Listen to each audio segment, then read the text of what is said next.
आली आली भाग्यलक्ष्मी। सरिताशी माझं बोलणं झालंय, ती यांना बरं करण्याकरता औषध देणार आहे। काय सांगतेस काय? हे लई झाट झालं बघ। अगं सरिताच्या निमित्तानं एक डॉक्टरीन आपल्या घरात आली। आता माझी नक्की खात्री आहे, संजय नक्की बरा होणार। एक सांगू आत्या, हीच आशा मीही बाळगून आहे, पण त्याकरता मला तुमच्या मदतीची गरज आहे। आई यांना दुधाचे औषध घालून देते ना, ते औषध पाहिजे मला। म्हणजे सरिता ते औषध तपासणी करता मुंबईमध्ये पाठवणार आहे, आणि नेमकं त्या औषधात काय आहे ते कळेल आपल्याला। हे लई बरं झालं बघ, म्हणजे कळेल तरी ही बाई दुधात औषध देत होती की इश घालून देत होती।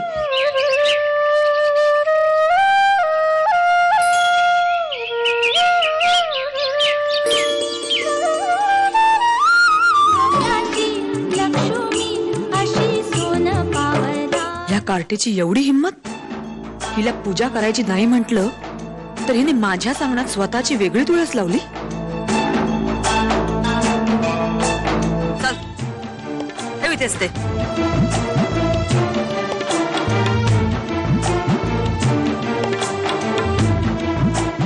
काय गे, तुला तुळशीची पूजा करू नको म्हटल्यावर स्वतःच तुळशीचं रोपटं घेऊन आलीस?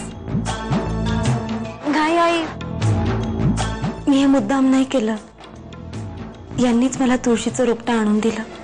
गप्प बाईस, तू काय आहेस ना ते चांगलंच ठाऊक आहे मला। खाली मुंडी पाताळ धुंडी त्यातली गत आहे तुझी। तुला काय हवं ना ते बरोबर करून घेतेस तू, आणि वर हा भोळसटपणाचा आव आणतेस। गीता आता जोपर्यंत स्वतःहून सावरत नाही तोपर्यंत ती फार विचित्र वागेल, आणि तिच्या या अशा वागण्यावरती आपण सगळे कसे रिॲक्ट होऊ यावरती सगळं अवलंबून राहणार आहे। श्री अण्णा, आपण सगळेच गीताची योग्य ती काळजी घेऊ, योग्य ती पावलं उचलू, पण खरी कसोटी आता याची आहे सुदेशची। त्यामुळे सुदेशच्या आणि 100% सुदेशच्याच हातात याला सांभाळण्याची जबाबदारी आहे, कारण तो तिचा नवरा आहे। बाप्पाजी आमच्या मार्गातला काटा होता,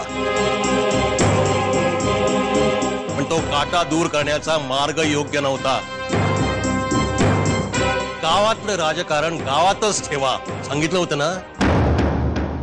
देवळात जो काही तमाशा झाला त्याचं खापर गृहमंत्र्यांनी आमच्या डोक्यावर फोडलं।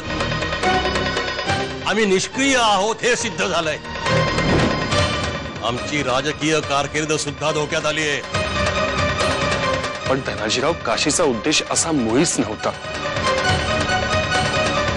तिला फक्त बाप्पाजीला अद्दल घडवायची होती। तिला कोणी सांगितलं होतं हे सगळं करायला? जे काय झालं ते चांगलं झालं की वाईट झालं मला नाही माहित, पण शेवटी काय झालं, ती हिरोईन बनली ना। ती जर या गावची भाग्यलक्ष्मी होऊ पाहत असेल ना, तर ते मी कधीच होऊ नाही देणार। बघतेच मी तिला।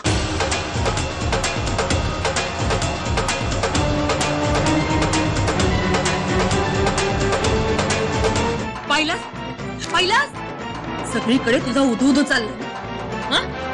मुद्दाम केलंयस तू, मुद्दाम केलंयस आमचं नाव धुळीला मिळावं म्हणून। अशी नाही सोडणार मी।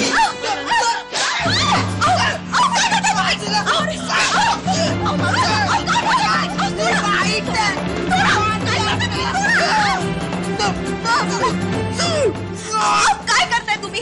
अहो बघा, आपल्यापेक्षा मोठे आहेत ते। मोठ्याची कोणी असं काशी काशी आहे ते। अगं समजव त्याला। अगं तो मला मारतोय। माफी मागा तुम्ही आधी।